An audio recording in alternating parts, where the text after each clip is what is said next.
সুস্থ থাকার দোয়া। আপনি যদি সুস্থ থাকতে চান, শারীরিক মানসিক যদি সুস্থ থাকতে চান, সকল পেরেশানি থেকে যদি আপনি মুক্ত থাকতে চান, এই দোয়াটি পড়ুন। আমরা সবাই তো সুস্থ থাকতে চাই, ধনী মধ্যবিত্ত গরিব সবাই কিন্তু আমরা সুস্থ থাকতে চাই। আপনি যদি সুস্থ থাকতে চান এই দোয়াটি পড়ুন। প্রিয় নবী মুহাম্মদ সাল্লাল্লাহু আলাইহি ওয়াসাল্লাম এই দোয়াটির কথা বলেছেন। দোয়াটি হলো আল্লাহুম্মা ইন্নী আসআলুকাল হুদা ওয়াত-তুকা ওয়াল আফাফা ওয়াল গিনা।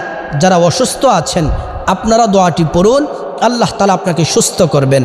আর যারা সুস্থ আছেন আপনারা যদি সব সময় সুস্থ থাকতে চান এই দোয়াটি পড়ুন। বলতে কি, যারা বলতে পারে যে সুস্থতা কত বড় নিয়ামত আপনি বুঝতে পারবেন না। যদি হসপিটালে যারা আইসিইউতে আছে, মুমূর্ষু অবস্থায় আছে, তাদেরকে যদি বলতে পারেন যে সুস্থতা কত বড় নিয়ামত, তাহলে তারা বলতে পারবে।